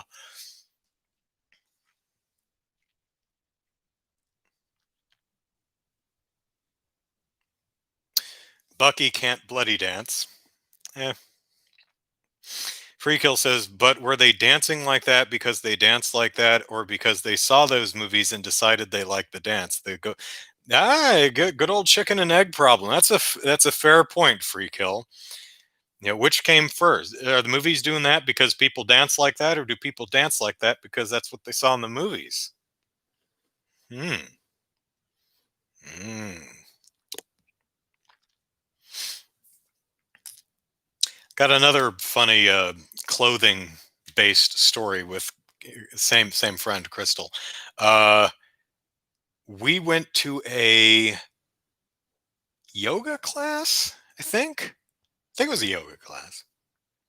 Anyway, so we went to a yoga class, and I had my bag up against a wall, and I was kneeling down by my bag, getting a water bottle or towel or something out of my bag, and she was standing right next to me, and I could see her in my peripheral vision, but I was digging in my bag, and in my peripheral vision, she just yanks her pants all the way down to her ankles, which surprised me. Was not expecting that at all. And while I am certainly one inclined to give people their privacy, I'll admit I went like this. Because the hell are you doing, you weird woman? She was wearing, like bicycle shorts or something under her, or well, workout shorts under her sweatpants. So she was just taking her sweatpants off so she could do yoga in her yoga shorts. Perfectly fine. But I'm standing on the dum dum dum, pants off. I'm like, the hell are you doing? Oh, okay. I haven't seen her in a few years. Definitely haven't seen her in the last year. She lives up in God, where is she? Port Hueneme, I think, up in near Thousand Oaks, which has been on fire a couple of times. B says, "Is this the friend you visited recently that left her diaper bag in your car when you left?" No, different friend. No, the friend who I accidentally stole her diaper bag and car seat lives in Phoenix, Arizona. Crystal lives in I knew up near Thousand Oaks in California. Um, she's someone I met in the gym. She was a instruct. The first time I met her, she was hanging upside down from Olympic rings and doing kind of a inverted sit up, kind of like inverted abdominal crunches. So let me see if I can back up enough so you can actually see what I'm doing here. But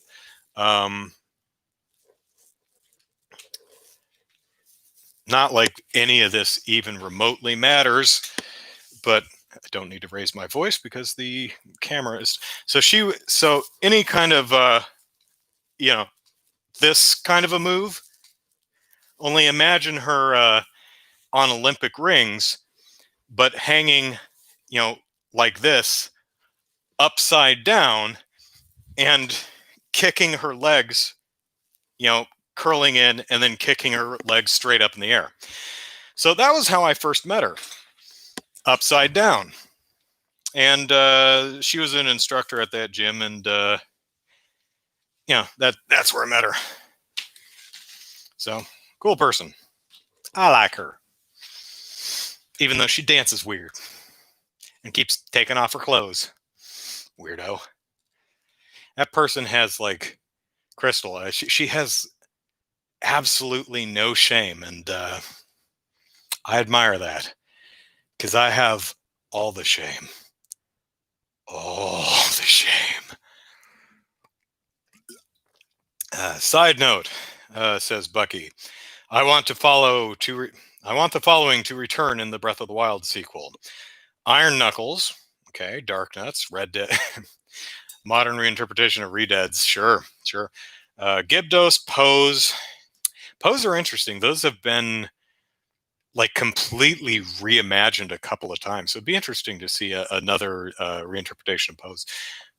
Moblins, more like the ones in the maze outside the Force Temple and Ocarina of Time, and Deku Scrubs. Me? I'm not a dog. I'm just around weird people sometimes. Should have heard some of the stories a friend of mine who was drinking a lot told me. I was like, she's sitting there with her gin or whatever the hell she's drinking. I'm sitting there with my water, and she's telling me life experiences. It's like, oh yeah, one time I did this thing where we were. I'm like,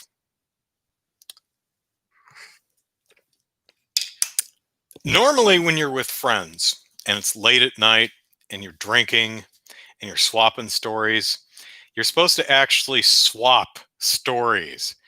Like like your friend says, "Oh yeah, well I did this one thing this one time when I was young and blah blah blah blah blah. All right, now your turn."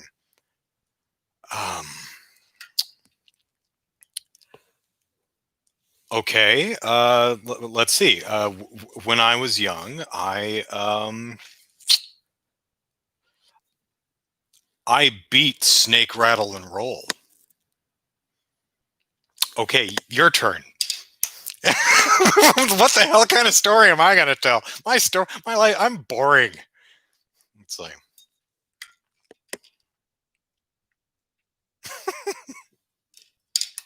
I am such a, it's like, Andrew, let's play truth or dare. It's like, yeah, I mean, fine, but I'll only do truth, and I'm boring. So I have nothing to hide. Hey, Andrew, have you ever, no. Okay. Well, have you ever, no. Yeah. Have you ever drunken so much that you've, no. Have you ever done any drugs? No. Have you ever robbed a liquor store? No.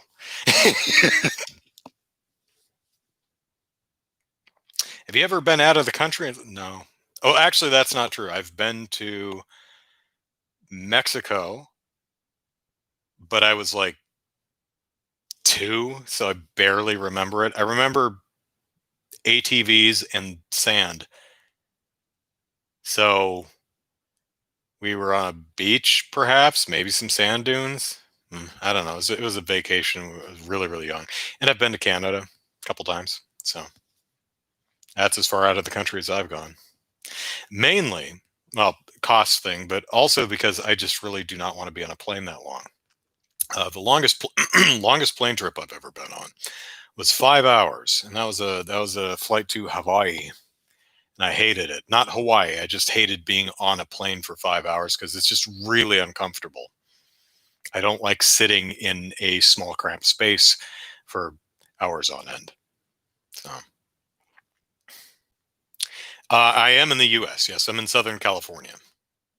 MX is asking where. So yeah.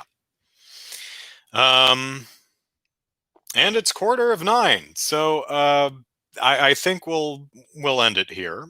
So everyone, thanks for hanging out with me this evening. I hope you find my ramblings entertaining, and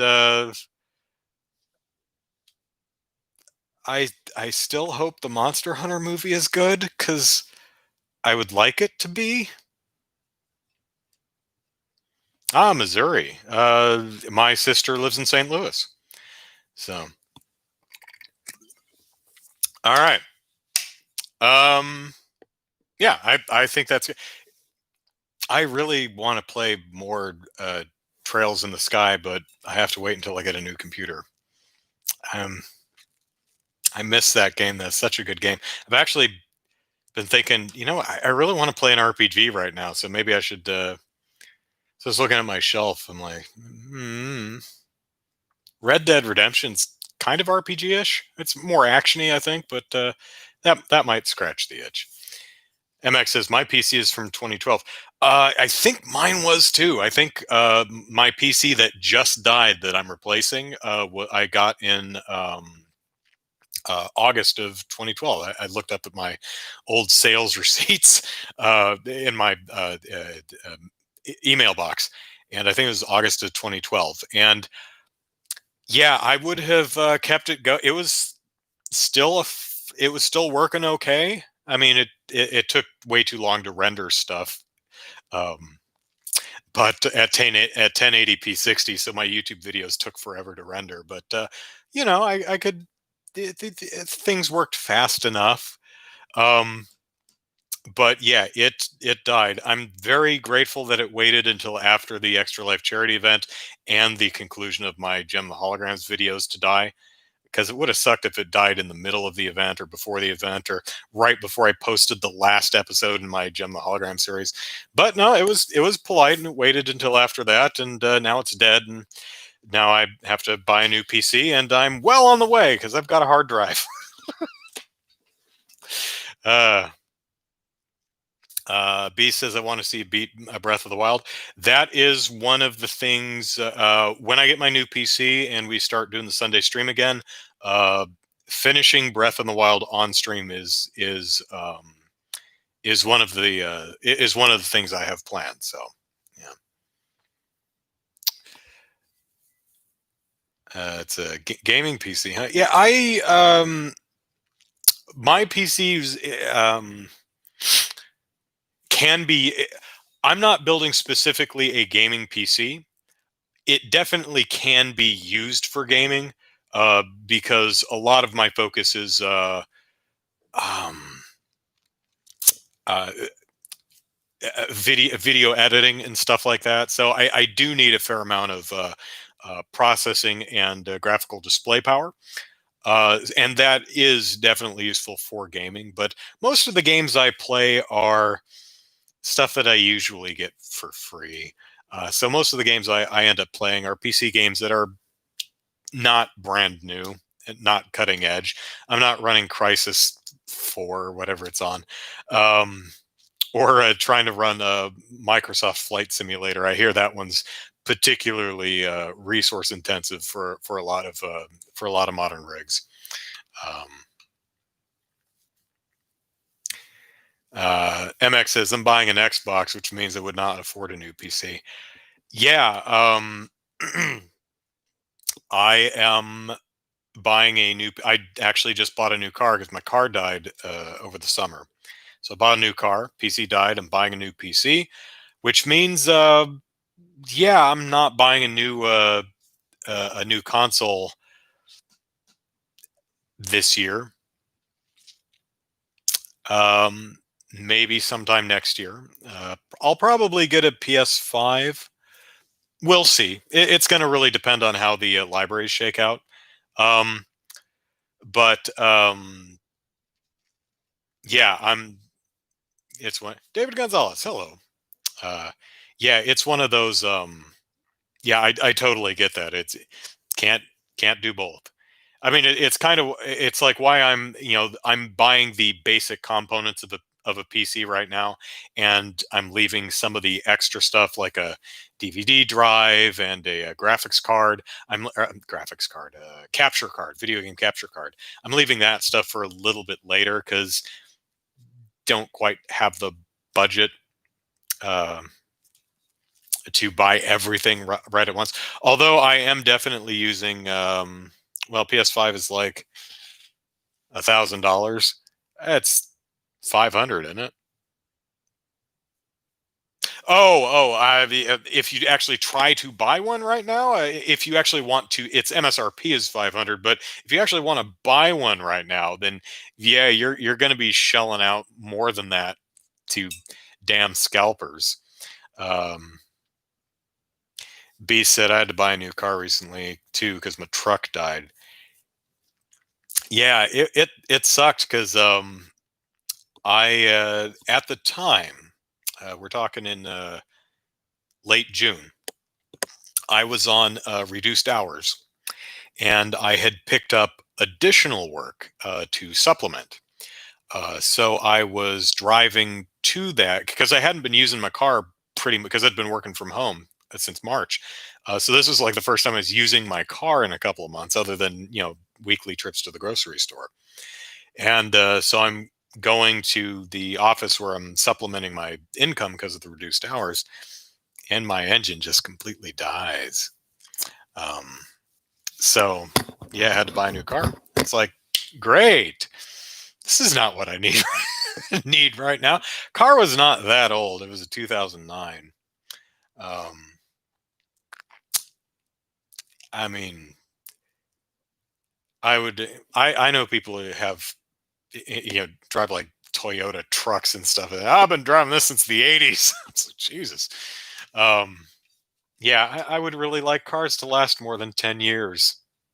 That would be nice. Uh, yeah, the 2009. So I bought it in I did get it in 2008. I think probably the summer. So yeah, 11, nearly 12. Yeah, so yeah, about 12 years. Again, not I would like more, but I had owned that car for many, many years. So I had no payments on it. It's really nice owning a car and not having monthly payments. That's nice. I miss that. Um, Sadly, now the computer I could buy the computer components are generally pretty expensive, depending on what piece you're talking about. I mean, the computer case is 30-40 bucks, but the individual components like a motherboard, power supply, CPU, GPU, those usually range from $100 to $200, easily more depending on what what you're getting. You can easily spend more than 200 on a graphics card, for example. In fact, I did. Not much more, but a little bit more. I think the graphics card I got was like 230, something like that. I don't know. Let me look. Da, da, da, da, da. What did I get? Yeah, 220. I got it for 220, which actually was a decent price because it's usually $230. I managed to get it. I don't remember if I got like wasn't a rebate. No, I think it was like a Black Friday coupon code or something. Got $10 off it or something. I don't remember.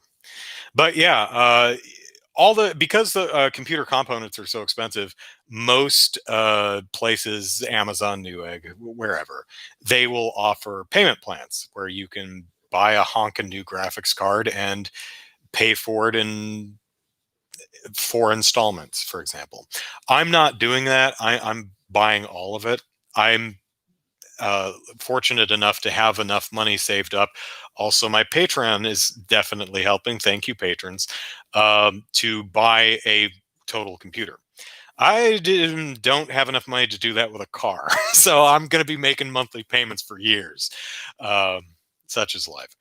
Um, but yeah, I always try to. I hate making payments, so I always try to buy. Like if I ever buy a television or appliance or something like that, I generally try to save up until I have enough money to buy the whole thing rather than uh, doing some type of payment plan. That's how I do it. That's my preference anyway. Let's see. BSAS, what's my new car? My new car is actually a used car. It's a 2017, but I purchased it. It had less than 6,000 miles on it. So I got it for a couple of reasons. One, it was cheaper being a used car. Also, hardly used. Again, less than 6,000 miles on it. 2017. Also, it's a standard transmission, and it was one of the only standard transmissions I could find. So that's why I went with that one. It was cheaper, standard transmission, low mileage. So. Also, it's the first 6-speed I've ever used. Every car I've ever driven before has been 5 speeds. This gearbox is the 6 gears plus reverse, which kind of weirded me out when I was driving it home for the first time. I'm like, Driving down the freeway, I'm like, God damn, my RPMs are high. Why is the engine racing? And then I realized there's a sixth gear. Oh my gosh. Um, it's a pre-ordered car. Yeah.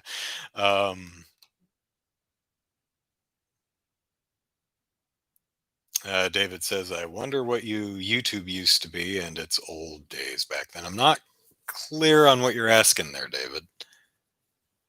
Uh, yeah, I'm not clear what you're asking. If you can rephrase the question, I'm happy to answer it. Um, Not sure if you're asking what I used to do on YouTube back in the day or what. Um, I can answer a version of that question. In my early YouTube career, I had a job where my job was essentially answer the phone when it rings. So um, when it wasn't ringing, I could do whatever I wanted. And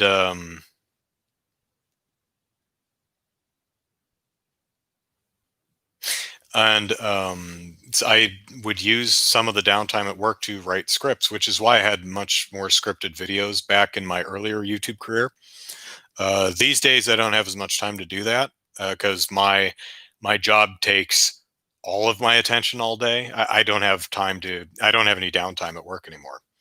Um, so that's why I don't do scripted videos as much. I do stuff that I can do more quickly. You know, stuff like debut review that I can do on the fly. Just sit down, record stuff off the top of my head, rather than uh, thinking of a concept and research if I have to, doing an outline, writing a script, performing the script, rehearsing it, editing. You know, doing it. That all takes time.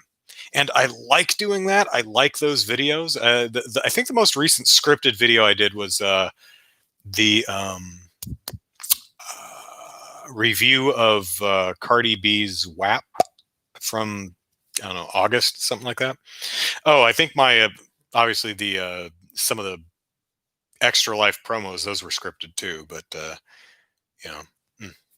And the WAP video got over 1,000 views, so that was gratifying because I worked hard on that one.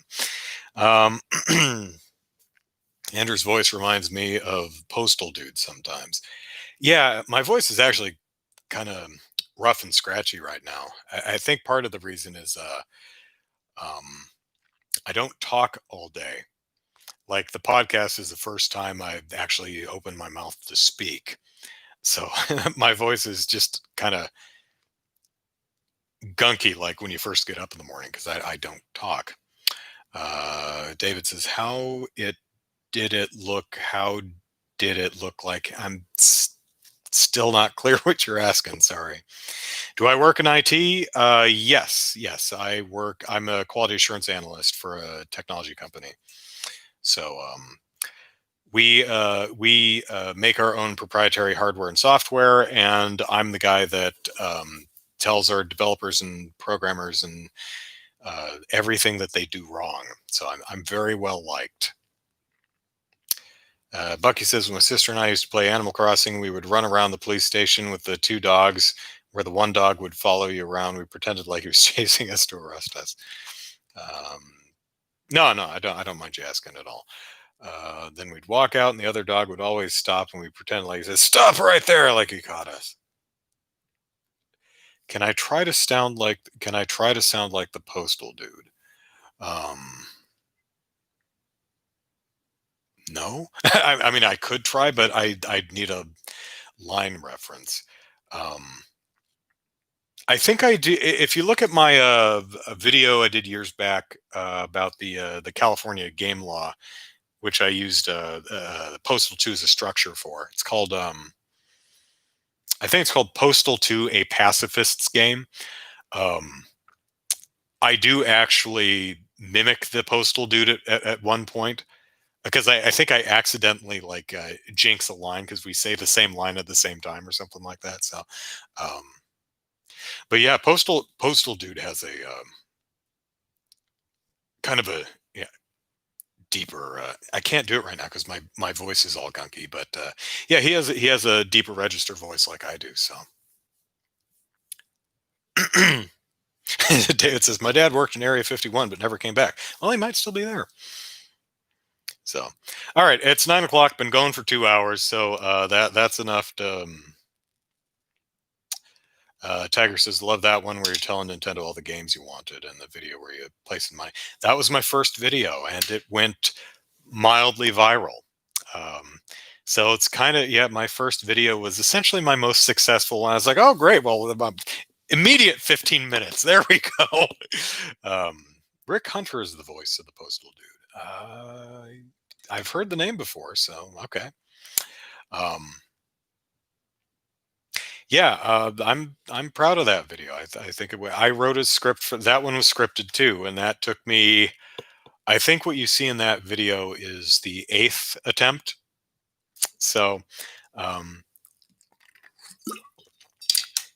yeah, I was pretty proud of that video. That took a fair amount of research to do. And what's interesting is um, the basic sales facts and stuff, and the conclusions I draw. I didn't go into the video with the conclusions known. I actually researched that stuff to see what it was because I was trying to figure out. And I was like, well, why wouldn't they move these games over here? Do they just not sell on average?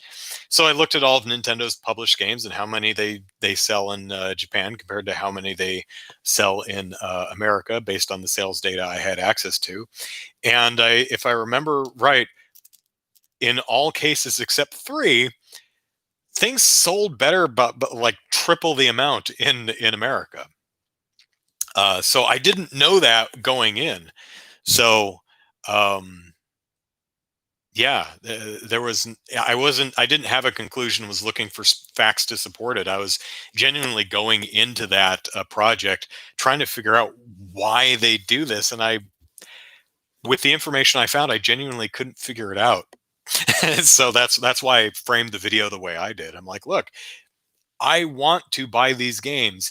You're currently not allowing me to do that. I mean, legally, could always pirate them, I guess.